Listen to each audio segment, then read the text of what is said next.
Gravando, tá? Pode me... Boa noite, pessoal, tudo bem com vocês? Desculpa o atrasozinho aí, né? A gente vai continuar a nossa aula de gestão ambiental.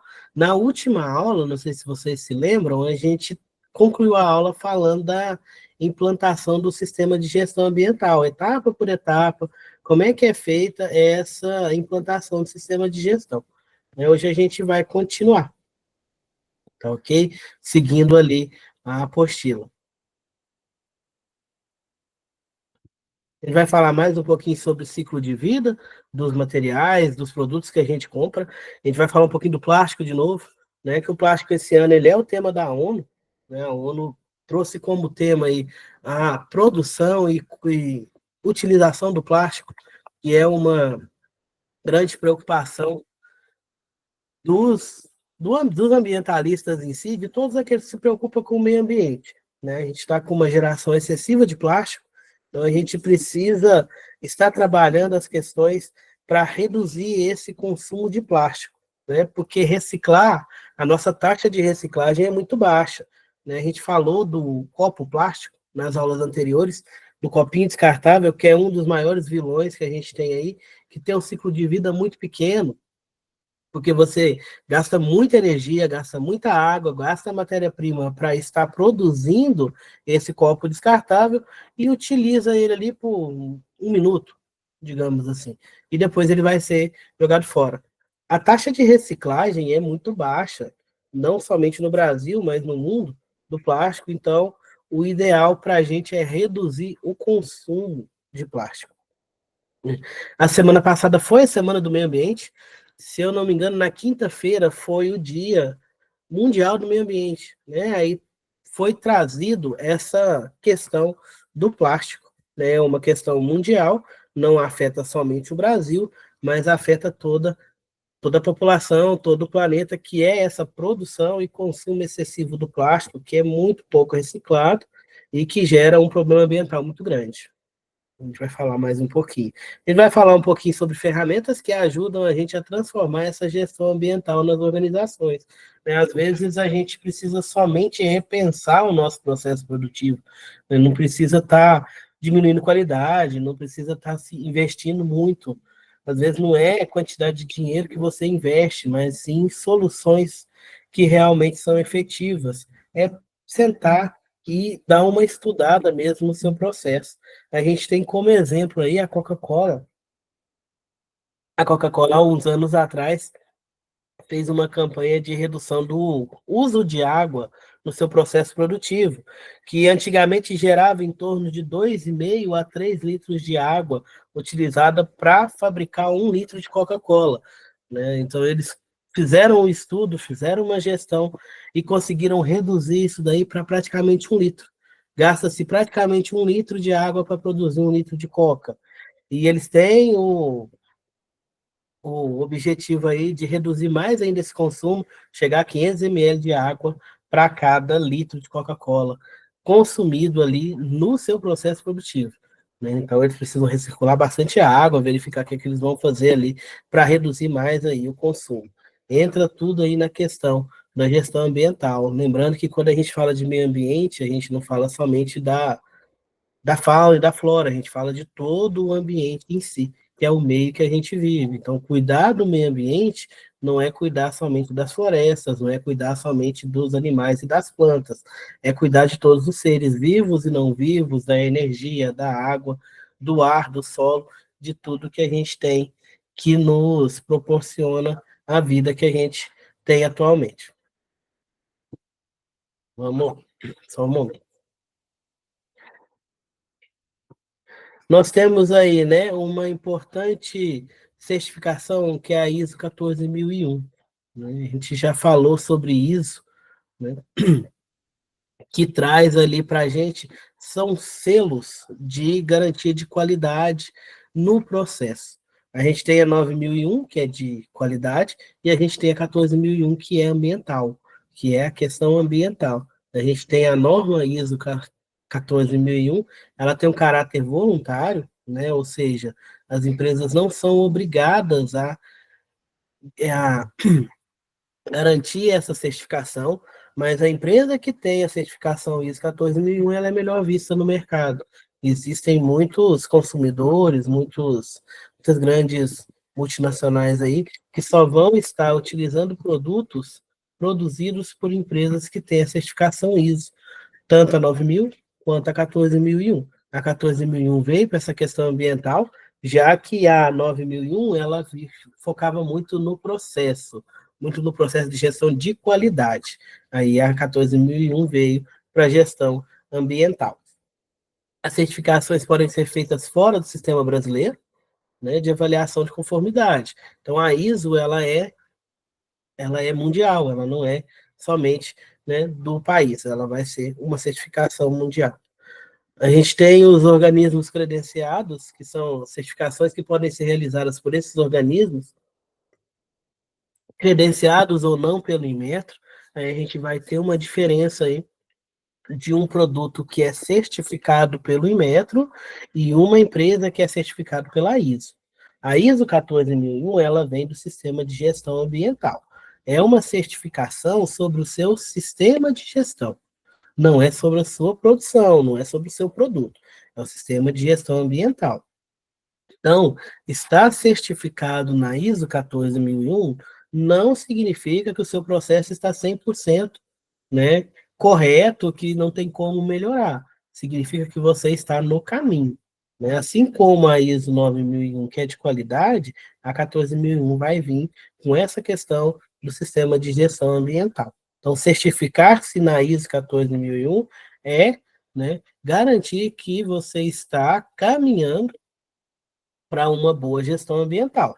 Você tem o objetivo de caminhar. Logicamente, tem empresas que já têm a certificação há mais tempo, então ela vai ter uma qualidade melhor no seu sistema de gestão.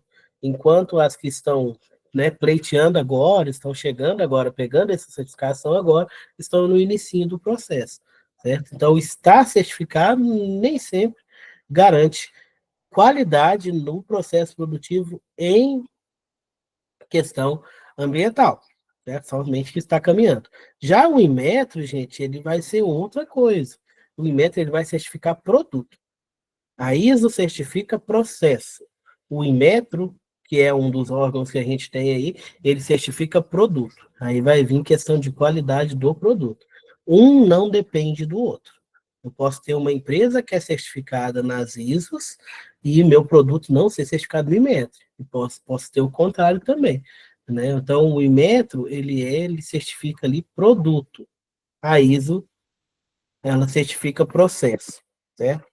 Tem a mesma metodologia, quando realizada por organismos credenciados pelo Inmetro ou não, a certificação vai seguir os mesmos requisitos de metodologia. Só que a ISO vai ser do processo e o Inmetro é um exemplo de certificação de produto. Ok? Deu para entender?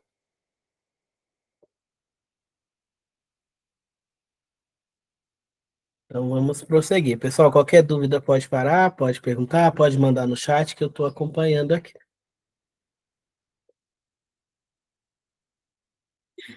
Plano de gestão ambiental. Né? As empresas precisam estar executando esse plano, né? Aonde ela vai colocar ali os aspectos ambientais, os impactos e os requisitos legais. Né? Desses aspectos ambientais, né? Qual que é o envolvimento dela com o meio ambiente? Né? Quais são os aspectos que ela precisa estar trabalhando? Qualidade da água, qualidade do solo, qualidade do ar, beleza? Impacto. Tudo que a gente faz gera um impacto. Impacto, pessoal, nem sempre é negativo. A gente tem essa má interpretação da palavra impacto como impacto negativo, como coisa negativa. Impacto é tudo que muda, que altera. Pode ser para o bem ou pode ser para o mal. Quando a gente fala impacto ambiental, pode ser um impacto bom. Eu posso trazer uma indústria, trazer um processo produtivo para a minha cidade que vai impactar beneficamente o ambiente. Da mesma forma que eu posso trazer um processo produtivo para a minha cidade, para a minha região, que vai me gerar um impacto ruim, um impacto negativo. Então, no plano de gestão, a gente vai verificar os aspectos que são, né, que é a inter-relação entre a empresa e o ambiente, o meio ambiente, e os impactos. De forma que esses impactos aí a gente tem que sempre tentar gerar impactos positivos, ok? E os requisitos legais, que é o atendimento à legislação. Muitos processos produtivos precisam ali de um estudo ambiental antes de abrir, antes de começar, né, a sua atividade. Um exemplo, pessoal, é as mineradoras. Uma mineradora, para ela abrir, para ela começar a explorar um local, ela precisa fazer um estudo de impacto ambiental, precisa gerar um relatório de impacto ambiental, precisa mapear toda a área, verificar todas as espécies vegetais e animais que estão naquele local antes de começar a sua atividade. Ela só pode ter essa liberação depois que faz esse estudo de impacto e comprova legalmente que a sua atividade não vai impactar negativamente o ambiente, né? Aí, como ela faz isso? Entra ali, por exemplo, ali, as ações mitigadoras. O que é uma ação mitigadora? É uma ação de correção. Porque quando eu vou produzir, eu acabo impactando. Isso, infelizmente, não dá para viver sem impactar. Então, se eu vou produzir, qualquer processo produtivo que eu fizer vai impactar o ambiente. E na grande maioria das vezes é o impacto ruim, é o impacto negativo. Aí, para que esse empreendimento possa ser aberto, legalmente falando, para que ele possa continuar em atividade, eu preciso colocar as medidas mitigadoras, que são as atividades que eu farei para corrigir esse impacto.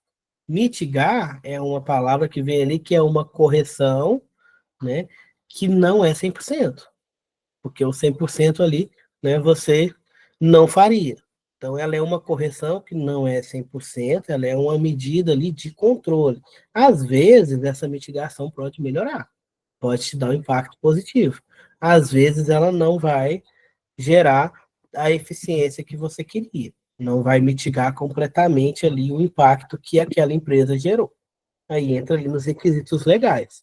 Então, muitas empresas, muitos ramos aí, só vão conseguir exercer suas atividades produtivas se comprovar, legalmente falando, que, mesmo impactando, ela vai mitigar com as suas ações o seu prejuízo, o seu impacto ambiental. Certinho? Além desses aspectos, impactos e requisitos legais, a gente vai ter também os critérios de desempenho, que é uma forma de medir, né, o desempenho ali da minha empresa com o desempenho do meu processo de política ambiental. Os objetivos. Qual que é o objetivo da empresa? Né? Minha empresa tem como objetivo reduzir o consumo de água. Beleza? É um objetivo bom, né? Que está ligado aos impactos ambientais. A minha empresa tem como objetivo não emitir gases do efeito estufa. É um objetivo, né? É um dos componentes ali do meu plano de gestão ambiental. E a gente tem as metas, né? Meta e objetivo, às vezes a gente fica assim, sem saber muita diferença, né? As metas, pessoal, a gente utiliza para chegar no objetivo. O objetivo seria o final. A meta é o que a gente vai escalando ali, escalonando aos pouquinhos, né? Seria ali o início aonde você está, a meta seria o final, ou perdão, o objetivo é o final, é onde você quer chegar, as metas são os degraus que você vai estar subindo para chegar até o seu objetivo. Então, a gente precisa dos objetivos e metas para cumprir esse plano de gestão, porque senão ele vai virar somente um papel, ele vai virar somente ali um quadro na sua empresa. Então, precisa ter planejamento, precisa ter objetivo, precisa ter meta. A meta precisa de um prazo, então precisa de um prazo para cumprir. Eu não consegui. Beleza? Você faz outro plano para que consiga chegar naquele objetivo. Às vezes você vai demorar um pouquinho mais, às vezes você vai ver que não vai dar para chegar no objetivo com aquele plano que você tem. Então você vai estar mudando ele ali, né? O insucesso também é importante para uma gestão, né? A gente saber que não deu certo também é importante para uma gestão, porque a gente aprende com os erros. A gente vai aprendendo com os erros e vai melhorando o processo. Entra ali o prazo, né? O prazo para que você consiga cumprir esse plano e o custo. Quanto que vai me custar isso, né?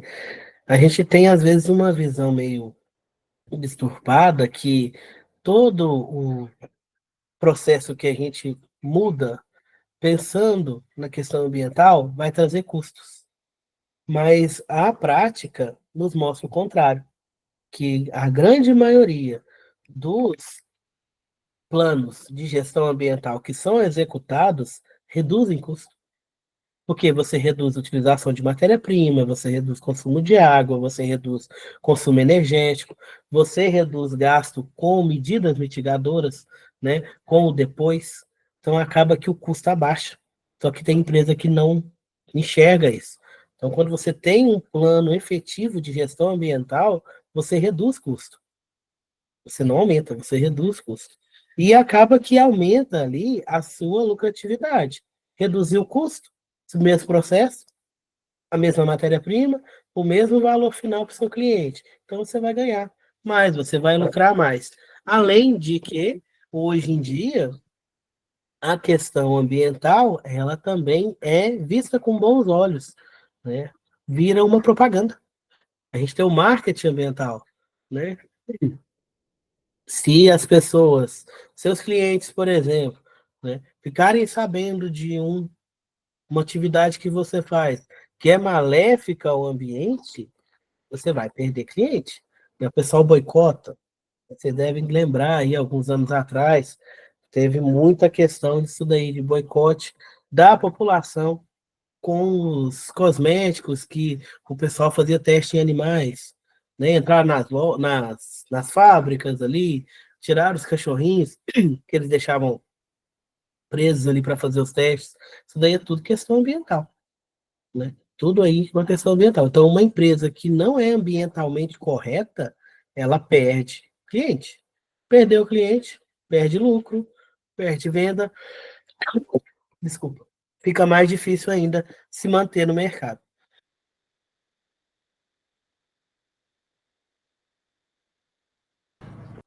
Perdão, pessoal. Além do prazo e do custo, o responsável. A empresa precisa criar um setor responsável ou um responsável para que coloque em ação esse plano de gestão, para que faça ele rodar, para que ele seja efetivo. Então, eu vou ter um responsável. Esse responsável, pessoal, também vai ser um responsável legal. Se acontecer qualquer BO, quem vai assumir ali é esse responsável. E é o responsável de meio ambiente, certo?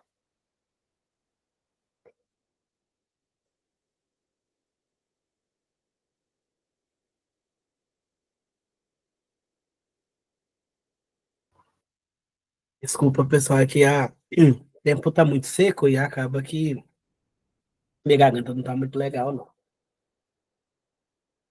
Falando ainda do plano de gestão ambiental, a gente precisa focar muito na questão das emissões, né?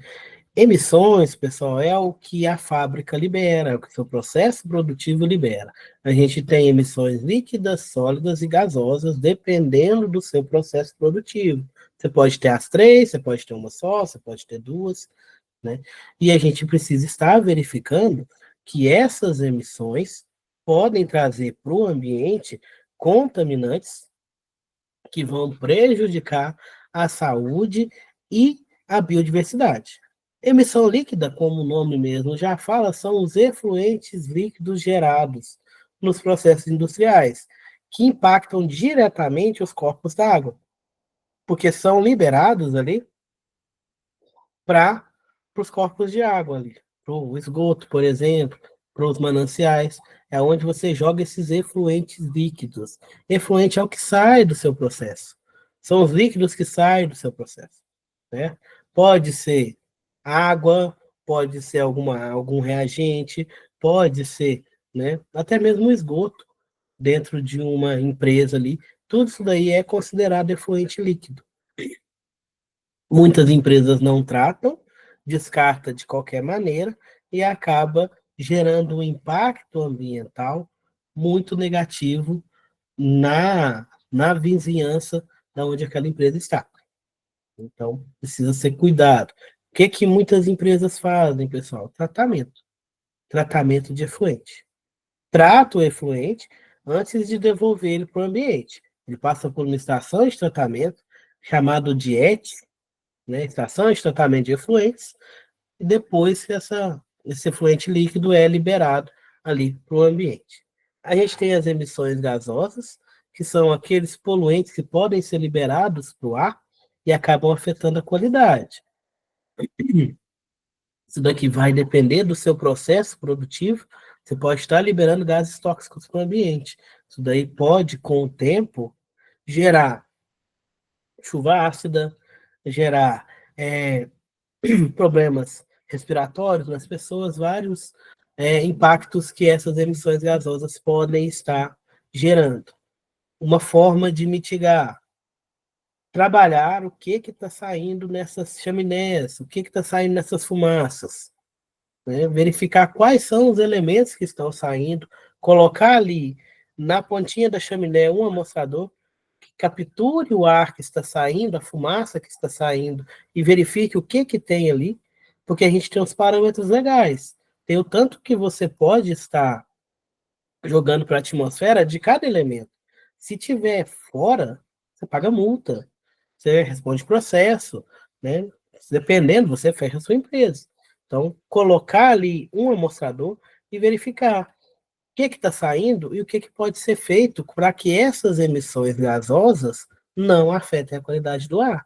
Eu posso estar colocando ali, por exemplo, existe um processo que chama lavador de gases, aonde você trabalha essa fumaça com outros produtos químicos que reagem com o que está saindo ali na fumaça, capturando as emissões poluidoras, poluentes, e não deixando ela sair. Aí acaba saindo somente vapor de água, somente ar mesmo, oxigênio, né? E o restante fica ali com esse lavador de gás. É uma forma de mitigar essa questão de emissão gasosa. Nós temos também as emissões sólidas, né? Que são os resíduos gerados. Todo processo produtivo vai ter resíduo, e a grande maioria é resíduo sólido, né? O que que eu vou fazer com esse resíduo sólido? Como é que eu vou trabalhar isso daí? Né? Não é somente descartar. Então, o que que tem sido feito muito nas grandes empresas atualmente? Reutilização desses resíduos. Achar algo para fazer com aquele resíduo, que aí ele deixa de ser resíduo, deixa de ser algo que você está jogando fora e passa a ser um subproduto. Que é subproduto? Subproduto é algo que, se você fosse trabalhar somente ele não seria lucrativo para sua empresa. Você vai conseguir trabalhar ele somente quando você tem outro produto associado que tem um valor de venda maior. Aí aquele outro produto paga o processo desse subproduto. Questão de resíduo é subproduto. Seria algo que você jogaria fora e você acaba ali obtendo retorno financeiro nele. Exemplo, pessoal, eu trago muito exemplo da mineração, porque é uma parte aí, uma área que é muito mal vista ambientalmente falando. Às vezes as pessoas não conhecem e veem a mineração como uma vilã. E ela não é essa vilã que o pessoal pensa. Então, trago o exemplo da mineração. A mineração tem muito resíduo sólido. Porque ali, de um local que ela retira ali algo que interessa para ela, ela tem um teor de 1%, 2%, ou seja, de uma massa total, ela vai estar vendendo efetivamente 1%, 2%, o restante é tudo resíduo, e é resíduo sólido. O que eu faço com isso? Aí entra a questão do subproduto. Vamos vender isso daí para cobrir alguma necessidade da população.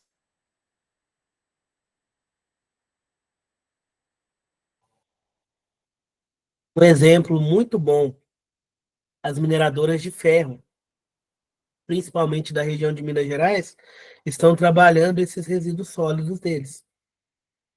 O que era antes depositado em barragens, agora é vendido para construção civil, utilizado ali como areia, areia de construção. O que antes era destinado para a barragem, que era ali um resíduo sólido que ficava ali na barragem, aí tinha questão da água, questão de acidente, todo aquele processo, agora está sendo utilizado na construção civil.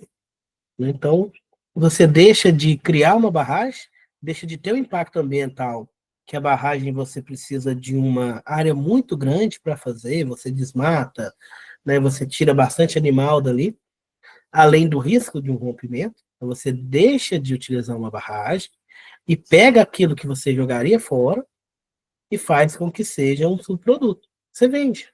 Então você tem retorno financeiro. Várias empresas trabalham isso. Já pegam ali os seus resíduos sólidos e criam produtos com eles, subprodutos, para poder reduzir a quantidade de resíduos sólidos gerados. Porque a destinação desses resíduos sólidos, muitas das vezes, pessoal, é lixo. Vai para o lixo comum, acaba indo para os aterros, sobrecarregando os aterros sanitários ali, nos locais que tem aterro sanitário, onde não tem, acaba indo para o lixão. E acaba sendo mais um problema ambiental. E quem sofre mais com essas questões é a população de baixa renda, que é a população que vai ter mais proximidade ali, por exemplo, desses aterros, né, que vai estar sofrendo mais com essa questão de emissões, principalmente a sólidos, certo?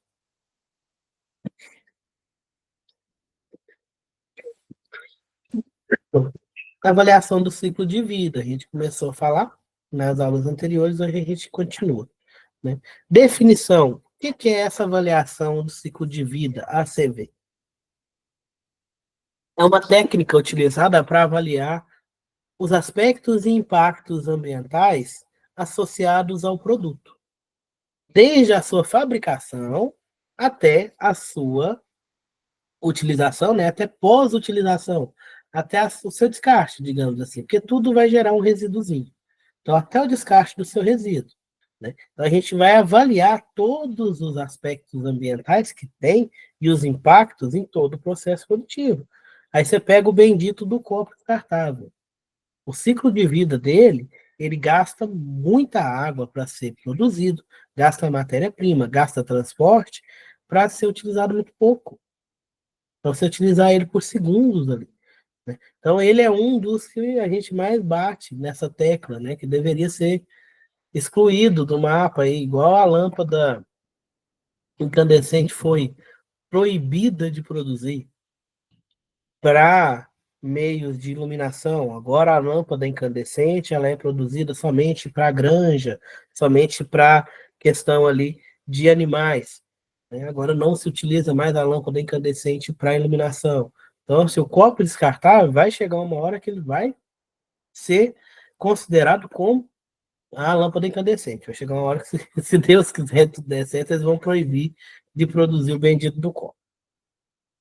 Abrangência compreende todas as etapas, desde a extração da matéria-prima até a exposição do produto final. Ali vai entrar tudo, gente: consumo de água, poluição atmosférica, questão de transporte, questão perdão, de impacto social.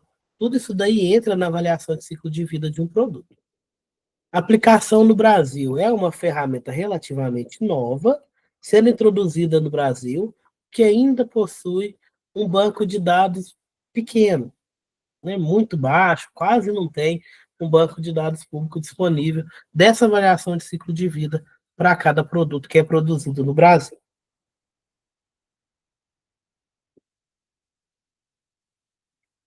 As normas da ISO para essa análise de ciclo de vida. A gente tem a ISO 14640, né, que fala especificamente da avaliação do ciclo de vida, princípios e estruturas, como é que é feita essa gestão ambiental. A gente tem a ISO 14041, que avalia o ciclo de vida, definição de objetivo, análise do inventário e escopo de todo o processo.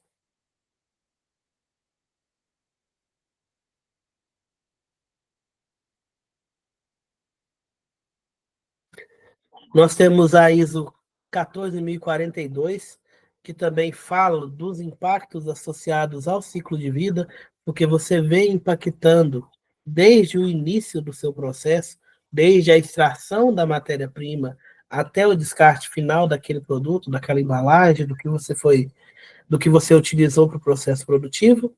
A ISO 14043, né, que também fala da interpretação dessa análise do ciclo de vida. Só diminuir um pouquinho o zoom aqui, pessoal, que está cortando o slide. Pessoal, tá tranquilo? Alguma dúvida?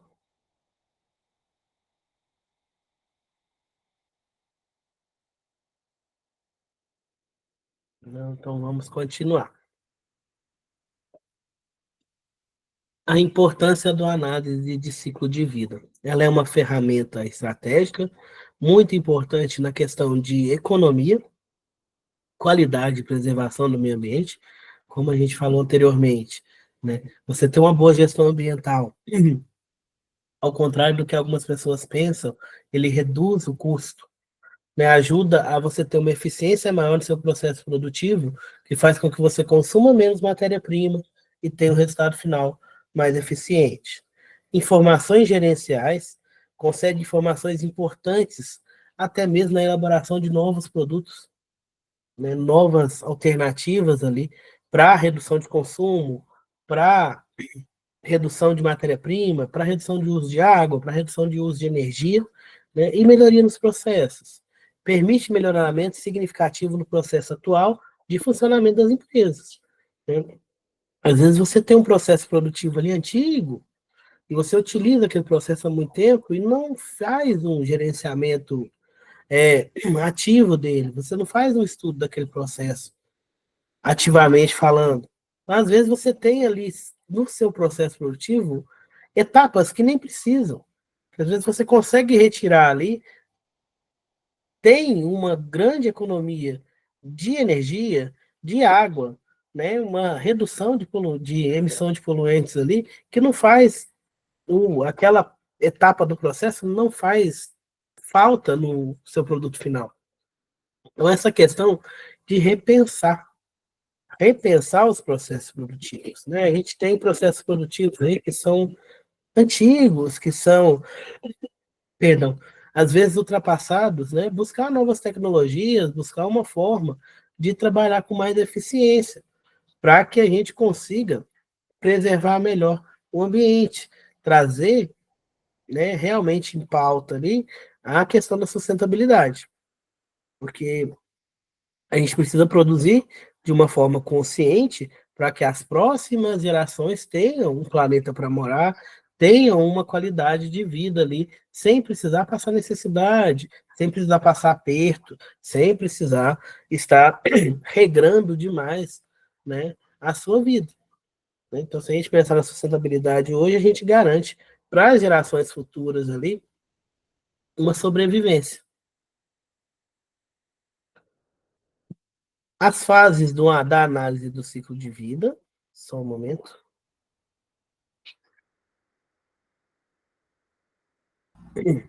Primeiro, são definidos os objetivos e o escopo. A gente estabelece a finalidade do estudo, unidade funcional e limites do sistema. O que é isso? O que eu vou trabalhar? Qual que é a finalidade do meu estudo? No que eu vou focar? Né? Qual que é o meu limite? Então, a primeira coisa é a definição do objetivo. Depois, a gente vem na análise do inventário. Através de uma coleta de dados, a gente consegue quantificar as entradas e saídas do sistema. Tudo que eu precisei colocar no meu sistema para produzir aquele produto. Aí é tudo mesmo, gente. Entra mão de obra, entra energia, entra água, entra tempo. Então eu faço uma análise boa ali do meu inventário. Tudo isso daí entra como entrada. A gente pegar o processo produtivo vai ser como entrada, input. Eu tenho o processo e eu tenho a saída do output. Às vezes eu estou gastando energia demais para fazer um produto que tinha, né? Perdendo energia demais, perdendo água demais para fazer algo ali que seja minúsculo, que seja pequeno. Avaliação dos impactos, cálculo e avaliação do impacto ambiental. A apostila de vocês traz o cálculo. Eu não vou focar muito no cálculo, pessoal, até por causa do tempo. Né? Mas a apostila de vocês vem o passo a passo ali, como é que você faz esse cálculo. Que aí você consegue jogar essas avaliações, esse inventário, esse levantamento para dados, para números, né? Você consegue quantificar. Aí fica melhor de visualizar essa análise do ciclo de vida dos produtos. A gente vai ter também ali tá falando da avaliação dos impactos, né? Cálculo e avaliação de todos os impactos ambientais associados, tanto às entradas quanto às saídas. Saída não vai ser somente o produto final. Eu tenho também ali o resíduo.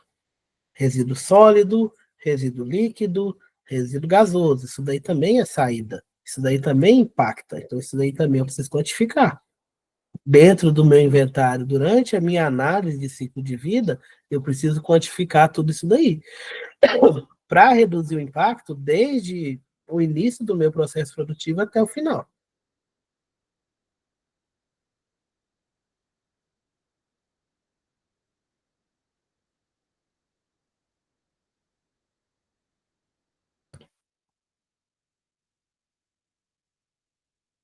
Perdão.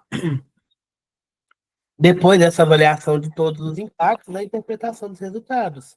Uma análise dos resultados considerando os objetivos de estudo. Meu objetivo é só quantificar? Meu objetivo é quantificar para depois reduzir? Meu objetivo já é reduzir? Né? Então, interpretar esses resultados e verificar a disponibilidade, a real, a forma real de poder trabalhar eles, né? Que querer a gente quer reduzir, mas às vezes a gente não consegue. Aí tem que ver ali a disponibilidade, a efetividade, se realmente dá para trabalhar essas questões, se realmente dá para reduzir, o que dá para reduzir sem perder qualidade. Entra aí nessa questão de interpretação dos resultados.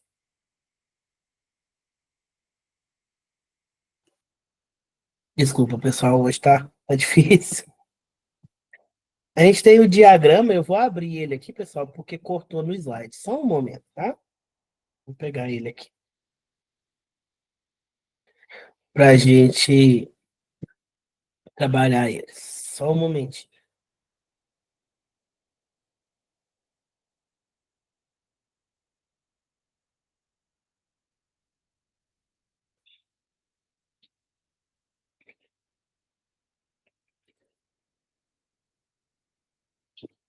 Vou trocar a tela para que vocês consigam visualizar. Deixa eu falar dele.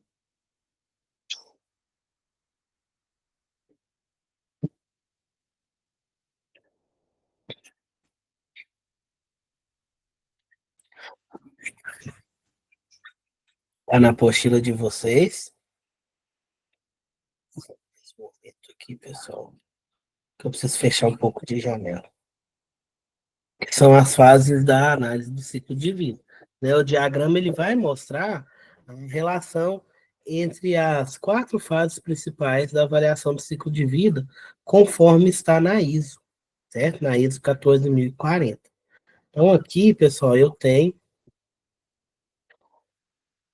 a relação entre cada etapa dessa daí. A gente começa aqui na definição do objetivo e do escopo.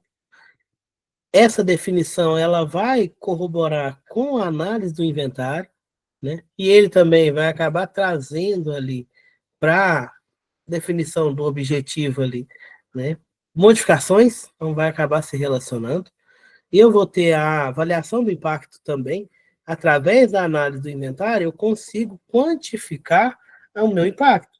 E não adianta somente eu evidenciar, eu preciso quantificar. Né? Como assim? Eu sei que eu tenho uma liberação de gases tóxicos para a atmosfera, mas quanto? Está dentro do limite? Está dentro dos parâmetros? Está dentro da norma? Né? Então, eu preciso dessa questão aqui da avaliação do impacto juntamente com o inventário, porque eu vou quantificar. Isso daqui tudo, pessoal, entra na interpretação. Então, acaba que não dá para fazer a etapa completamente separada da outra.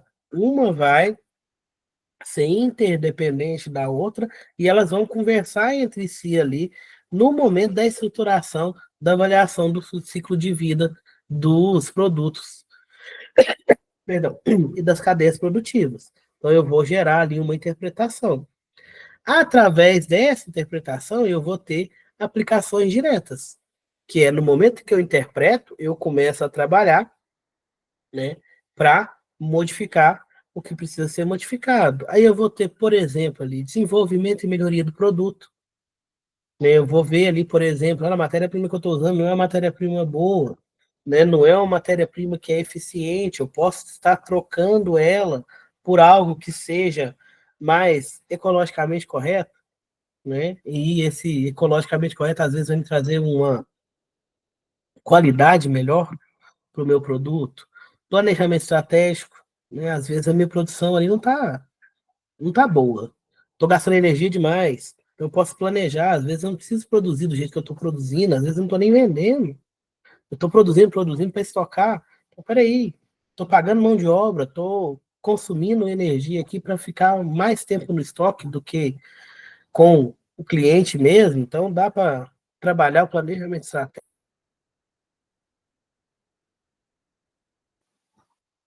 Elaboração de políticas públicas, trabalhar essa questão também de política pública. Marketing, entre outros, né? O marketing, né? Essa questão ambiental agora, ela está muito forte. O pessoal está usando muito esse marketing verde aí, o ecomarketing, que é trazer como informação e como propaganda para a empresa o que ela faz para preservar o meio ambiente, para reduzir ali o impacto. Então você traz aquilo ali como informação, que já é algo que a sua empresa já faz, e entra como marketing. Entra ali como fortalecimento da marca, como fidelização do cliente. A partir do momento que ele começa a enxergar essa questão ambiental como um adjetivo para aquele produto. Né? Ó, eu vou comprar dessa empresa porque eu sei que essa empresa não está poluindo. Eu vou comprar dessa empresa porque eu sei que essa embalagem aqui foi feita de produto reciclado.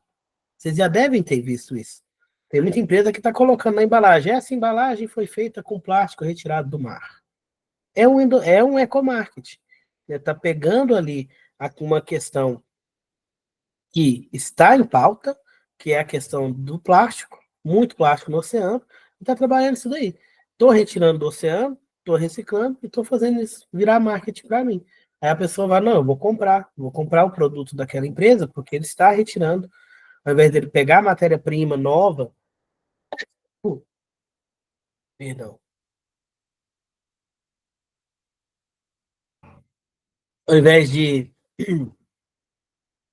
extrair novas matérias-primas, ele está pegando ali uma um descarte, né? Retirando do oceano o plástico para poder produzir uma embalagem para o produto que eu vou comprar. Então vai melhorando o marketing, vai melhorando a imagem da empresa perante o cliente.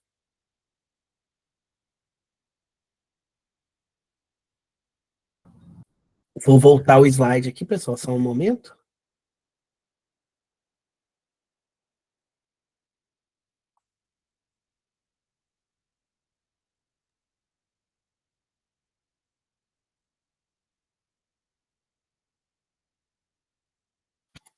Era somente para mostrar mesmo o gráfico, porque o esquema, perdão, porque ele saiu do slide. Continuando. Agora a gente vai ver um por um, tá, pessoal? Aqui a gente viu, né, como é que vai estruturar essa análise do ciclo de vida. Agora a gente vai ver cada etapa. Passou direto.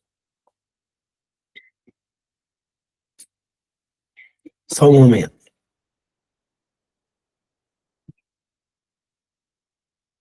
Aí, passou.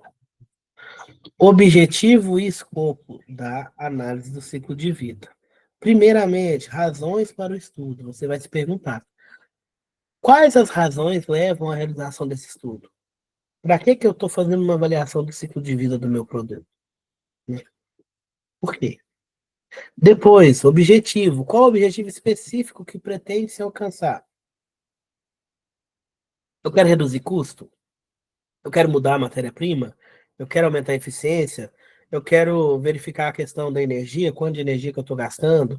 Eu quero verificar quais são as minhas saídas, quais são os efluentes que eu estou gerando? Então, precisa ter um objetivo específico. Né? Lógico que durante o estudo você pode encontrar outros objetivos, mas no momento, no início, você precisa ter um objetivo para você ter um norte ali para começar a avaliação.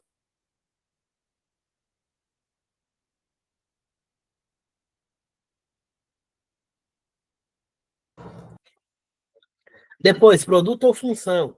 Que produto ou função eu pretendo estudar? Às vezes eu tenho um mix muito grande de produtos. Não dá para estudar todos de uma vez. Então eu vou trabalhar somente uma questão, somente um produto. Às vezes meu processo produtivo é muito longo. Então, eu posso estar particionando, começar a estudar uma parte por parte. Eu vou avaliar aquela primeira parte primeira etapa do processo produtivo, depois eu vou avaliar a segunda etapa, depois a terceira, e assim vai. Produto ou função, né, a gente já falou, e destinação dos resultados. A quem se destina o resultado do estudo? Né? Qual que é o objetivo? Para quem que vai? Certo? Definição do escopo, sistema a ser estudado, definição clara do produto ou processo que vai ser utilizado, unidade de processo, identificação de cada parte do processo de produção, transporte, moagem, separação, embalagem, tudo isso daí você vai identificar para poder estudar, limite do sistema, determinar as fronteiras do estudo conforme a confiabilidade do dado, né? Até onde eu vou, qual que é a minha confiabilidade, função e unidade funcional, estabelecimento da base de comparação para cada parte do processo. Eu preciso sair de um norte, eu preciso ter uma medida ali para que eu tenha como comparar. Componentes do adicionais do escopo, procedimento de alocação, estudo da reutilização de subprodutos no processo. Né? Então, eu posso estar trabalhando ali uma utilização para aquele subproduto, algo que antes era resíduo, eu posso estar fazendo ele virar um subproduto. Requisito de dados, verificação da validade dos dados, origem, ano de estudo, hipóteses e limitações. Preciso verificar o alcance do meu estudo, que pode ser local ou global, pode ser setorizado, ou pode ser do processo inteiro, né? Para que eu possa gerar minhas hipóteses e respeitando as minhas limitações. E o formato do relatório. Como é que vai ser o meu relatório final desse estudo, desse escopo?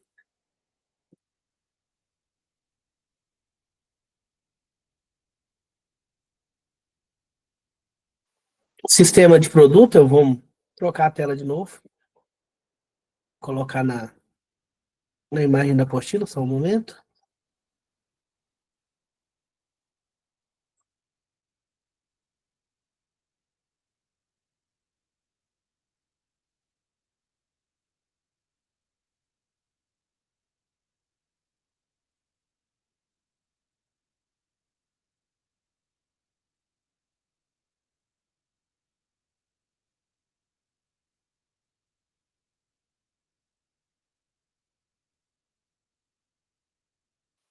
Aqui está, pessoal, a imagem, né, que traz ali o sistema relacionado ao produto e sua vizinhança. A gente vai ter aqui, né, as entradas e as saídas, né? E tudo que eu vou precisar, tudo que vai ser utilizado dentro do meu processo produtivo. Ó, transporte, energia, extração de matéria-prima, produção, uso do produto, depois do uso, como é que vai ser a destinação dele, se eu vou conseguir fazer uma reciclagem, se eu vou poder ter um reuso desse material, né? Depois dessa parte aqui, o tratamento de resíduos, né? Qual resíduo vai ser gerado através da utilização desse produto? Como é que eu vou tratar esse resíduo?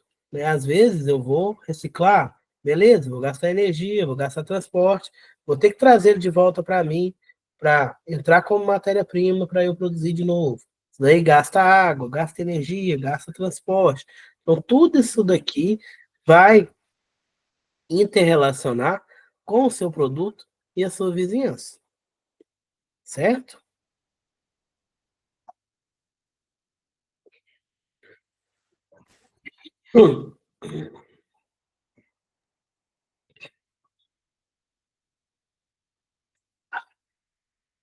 Só um momento, me deu uma travadinha. Fluxo do sistema a gente viu. A análise do inventário, pessoal. A definição, primeiro, né, refere-se à coleta de dados e procedimentos para o cálculo do ciclo de vida. Comparação semelhante a um balanço financeiro, né, medidas em termos energéticos ou de massa, para a gente fazer essa análise do inventário. E o princípio básico, o total que entra no sistema de estudo deve ser igual ao total que sai. Então, tudo que entra no processo tem que sair.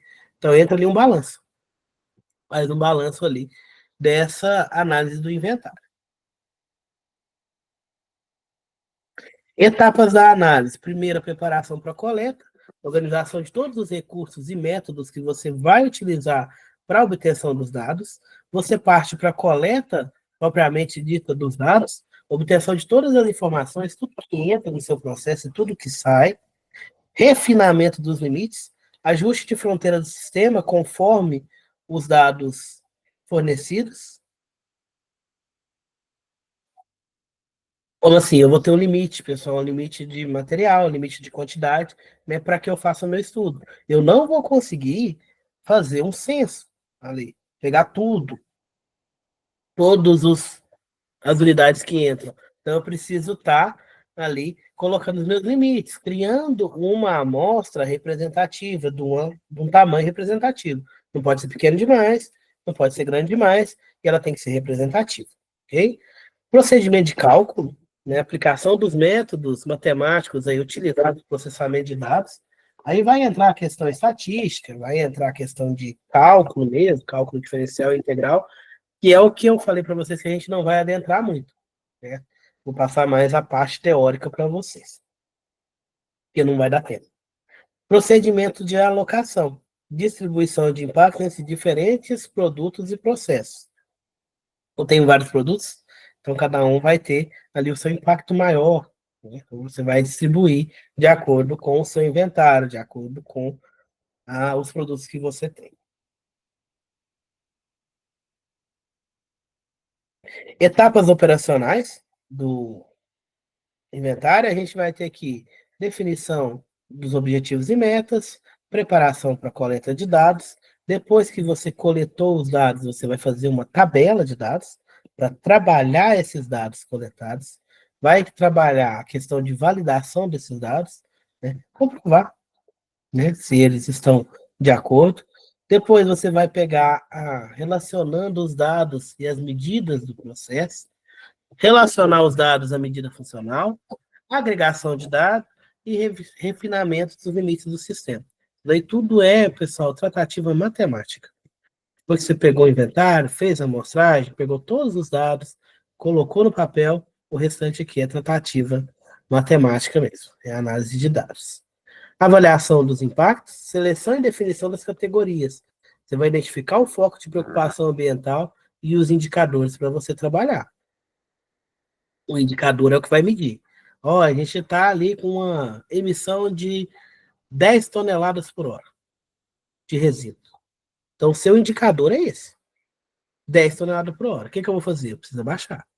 Então, eu vou identificar o meu foco de preocupação, que é a geração desse resíduo, e o indicador. Eu tenho atualmente 10 toneladas por hora de resíduo sendo gerado. Então, o meu indicador é esse de 10 toneladas, eu preciso baixar, certo? Então, eu vou trabalhar nesse indicador. Né? Lógico, no meu processo produtivo vai ter vários indicadores. Eu não vou conseguir atacar todos ao mesmo tempo. É o que a gente tenta, mas a gente não consegue. A gente precisa focar ali no um, atacar ele primeiro, reduzir ou aumentar. Esse indicador pode ser algo que você queira aumentar também, né? Trabalhar ele primeiro para depois passar para o outro. Classificação, agrupamento dos dados em categoria de impacto ambiental, se eu quero reduzir a minha geração de resíduos sólidos. Então, tudo que tiver gerando resíduos sólidos vai ser classificado e agrupado para que eu possa trabalhar eles para reduzir esses indicadores. Né? O indicador da geração de resíduos sólidos. E caracterização. Modelagem dos dados para expressar os resultados como indicadores numéricos. Quantificar. Quantificar para colocar no gráfico, para poder analisar e poder entender ali como é que está o seu processo e trabalhar esses dados para que você consiga abaixar ou aumentar, dependendo do indicador. É como assim, professor? Às vezes, redução, geração de resíduo é um indicador que eu quero abaixar, ok?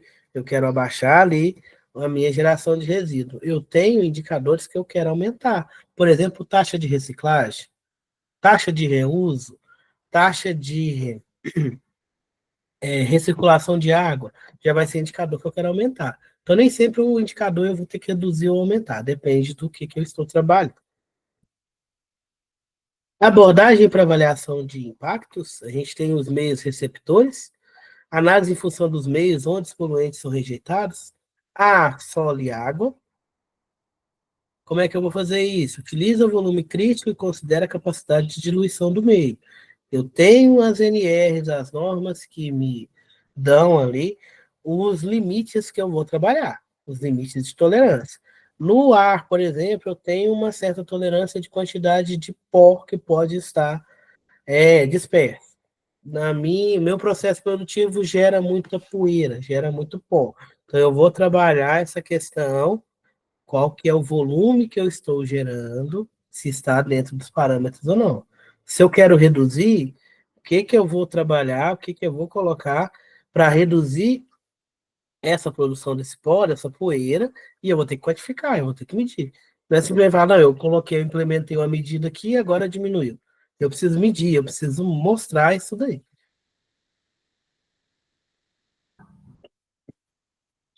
Certo? Análise em função das consequências de cada fator de impacto sobre o ambiente, né? A questão da poeira, do pó que fica disperso. Quais são os impactos que ele pode gerar? Poluição do ar, adoecimento da população, acaba com a vegetação do local, você acaba ali, né? Essa poeira ela vai criando ali uma película sobre as folhas das árvores, não deixa, atrapalha a respiração celular, atrapalha a fotossíntese, isso, por aí vai. Então, você coloca ali todos os impactos, né?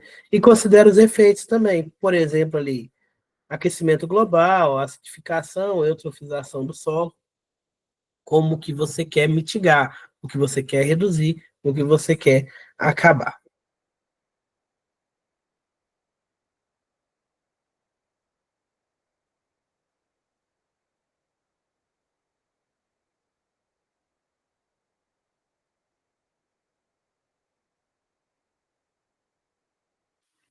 Aqui entra, pessoal, a questão dos cálculos agora, né? A gente tem o volume crítico, a gente tem como definição o volume de ar ou água necessário para diluir um poluente até que ele chegue no limite de concentração permitido. Então, esses limites estão na lei, estão nas NRs, certo? E a gente faz o cálculo, né, através de somatório do que foi rejeitado pelo seu processo produtivo, dividido pela norma, o valor que está normatizado. Aí você vai ver qual que é a porcentagem que está dentro, que está fora, né? Limitações, as normas nem sempre são científicas, as normas podem variar de acordo com a região, aplicável apenas para rejeitos que já estão regulamentados e não consideram os efeitos de sinergia.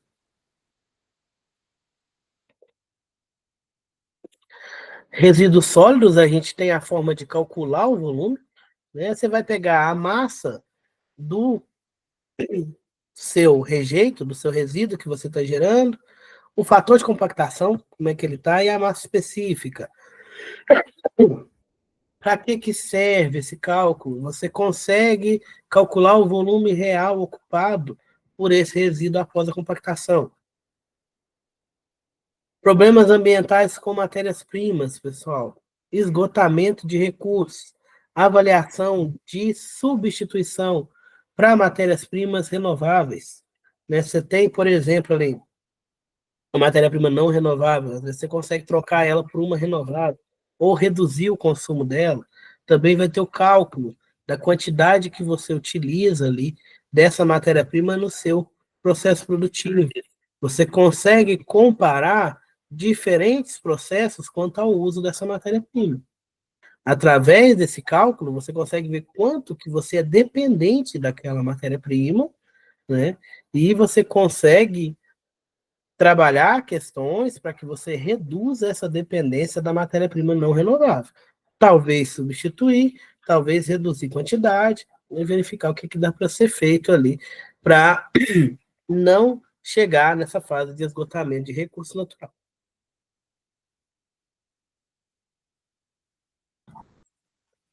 Potencial de aquecimento global. Cada substância ali, pessoal, tem um potencial agravante. Vai agravar mais ou menos a questão do aquecimento global, de acordo com a reação que tem com a atmosfera. Então, aqui tem alguns compostos, né, e o potencial de agravante para o aquecimento global. Não vou detalhar muito, não, porque a gente está com o tempo já acabando. Potencial de acidificação equivalente é a medida da contribuição de uma substância gasosa à acidificação ambiental, que dá, por exemplo, ali a ocorrência de chuva ácida. Então a gente tem que quantificar a quantidade de poluente que você está liberando naquele local para que você não tenha acidificação da água, da chuva, por exemplo. Há alguns exemplos aqui, a gente tem a amônia ali, NH4, né, 18, a gente tem o SO2, 32, que são ali as quantidades que podem estar sendo geradas no seu processo. Potencial de redução da camada de ozônio também vai depender desses compostos químicos que podem ser liberados, né? Alguns serão mais prejudiciais à camada de ozônio do que outros. Então, alguns desses compostos você tem que tentar anular, retirar ele completamente do processo produtivo, para que você consiga, né, manter ali uma boa relação dos seus efluentes com a camada de ozônio. Interpretação dos itens índices do aquecimento global, converte-se a contribuição de todos os gases, tomando ali o CO2 como referência, que o CO2 é o principal responsável pelo aquecimento global. A acidificação expressa a capacidade de liberação de íons de H+, em relação à substância padrão, qual que é a toxicidade, digamos assim, para a geração dessa chuva ácida, redução da camada de ozônio, médio potencial de diluição em relação ao CFC11, eutrofização, medida em relação ao quilo de fosfato como substância de referência, né, os seus efluentes ali, qual que é a porcentagem de eutrofização que ele pode estar gerando, né, em relação, por exemplo, ao fosfato.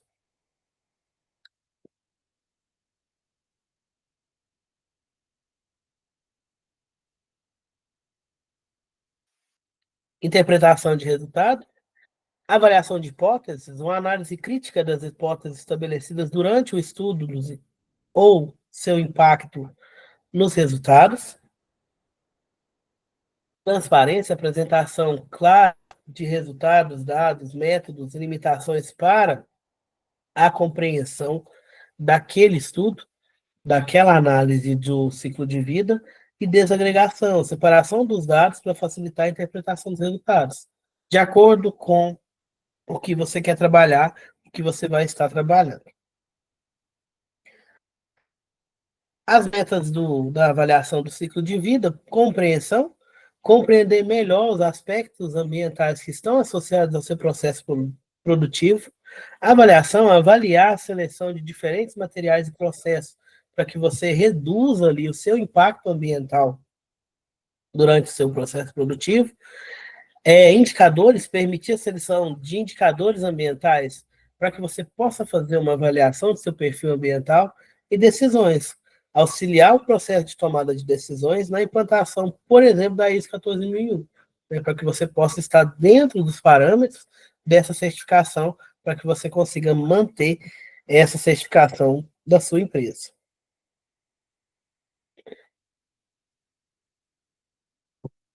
A análise do multicritério, pessoal, eu vou dar uma resumida, só para a gente concluir, é uma ferramenta auxiliar ali na tomada de decisão, na avaliação do ciclo de vida.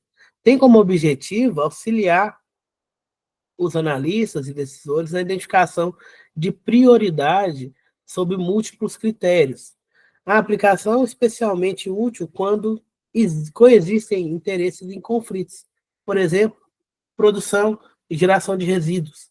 Eu preciso produzir e eu estou gerando muito resíduo. Então, são interesses que conflitam, às vezes são conflitantes. Então, a gente faz essa análise do multicritério para encontrar um equilíbrio. Né? Às vezes, um não precisa anular o outro. A gente precisa trabalhar ali dentro do equilíbrio.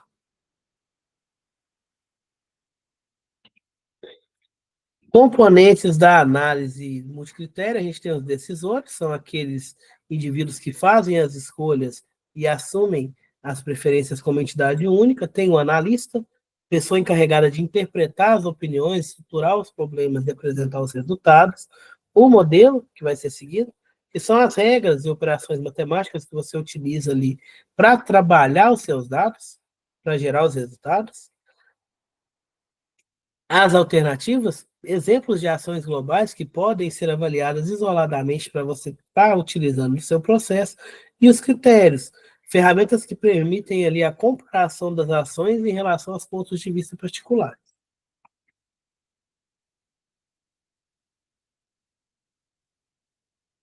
Princípio da análise de multicritério, primeira formalização do problema, né? Definição clara sobre o que se quer decidir, entra depois a determinação das ações potenciais, constituição de um conjunto de alternativas que atendem ao problema, você elabora os critérios para avaliar os efeitos ambientais de cada ação que vai ser tomada, determina o peso, ou seja, uma importância relativa a cada critério.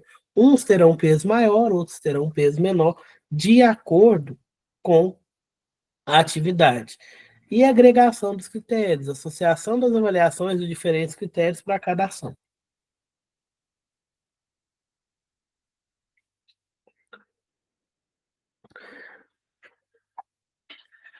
Pronto. Família coerente dos critérios, eu vou ter ali coerência, análise correta dos critérios de maximização e minimização dos aspectos ambientais. Né? Então, eu preciso ter uma coerência ali, realmente medir, realmente ver a interrelação, exaustividade, descrição do problema, considerando todos os aspectos relevantes àquele processo. Não redundância, exclusão de critérios que avaliam características que já foram consideradas anteriormente. Eu vou passar, pessoal. Aqui, pessoal, já entra no cálculo, né, de como é que é feito esse cálculo, já vai pegar ali uma questão mais matemática, e eu vou estar passando que entra agora os exemplos.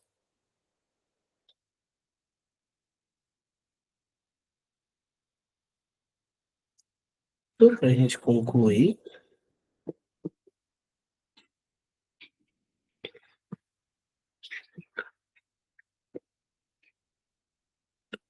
Para a gente concluir, pessoal, vamos falar agora dos benefícios da implementação do sistema de gestão ambiental.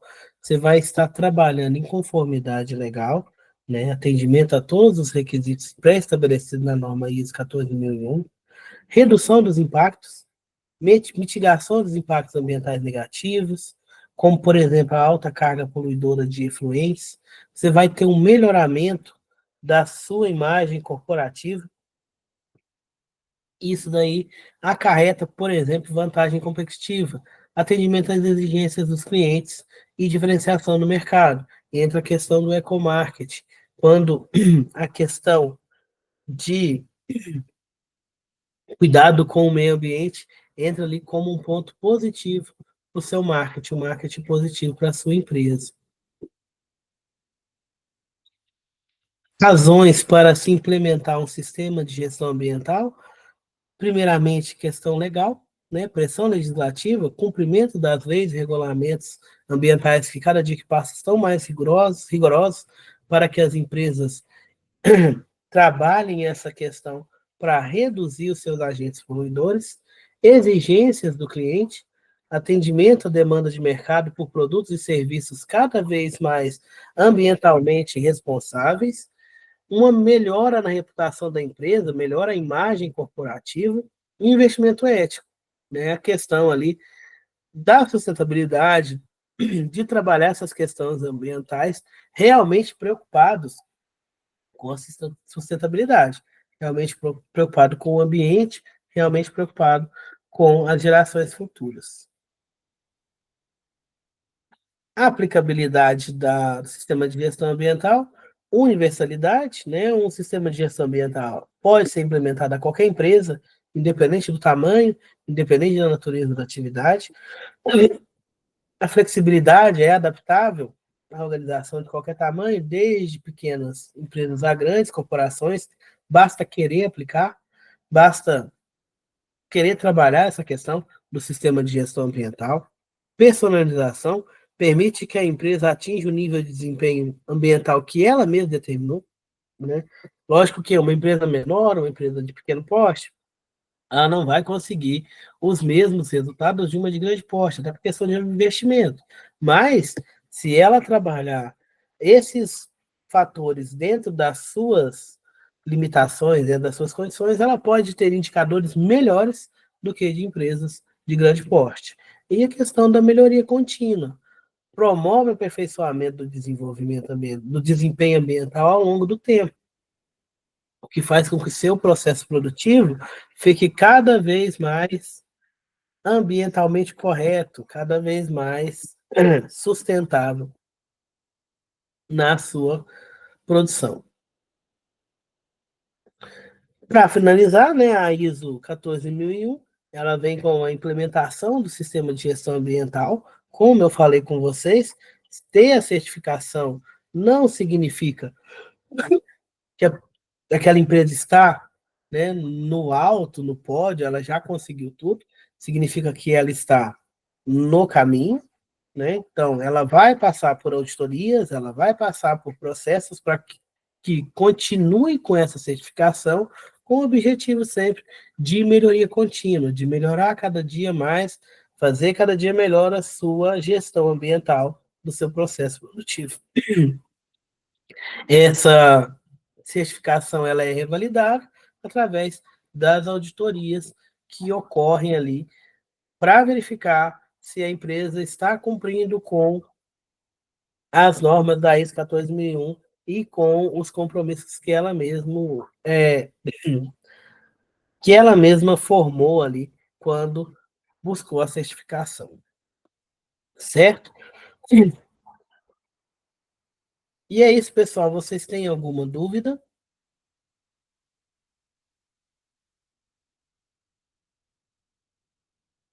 A gente conclui por aqui, então, a disciplina de gestão ambiental. Eu vou estar mandando o slide para a tutora de vocês. Qualquer dúvida pode me chamar. Desculpa aí pela tosse. Hoje a minha garganta está um pouquinho complicada, mas eu acho que eu consegui passar para vocês o restante da disciplina. Tive que correr um pouquinho, porque senão não daria tempo, né? E a questão do cálculo tive que deixar fora por causa do tempo. Nosso tempo para ver a matéria é curto, não dá para ficar trabalhando muita questão do cálculo. Mas tem na apostila, qualquer dúvida vocês podem estar me perguntando, eu me coloco à disposição. Tá ok? Muito obrigado, pessoal, bons estudos e até a próxima. Até a próxima disciplina, até a próxima aula.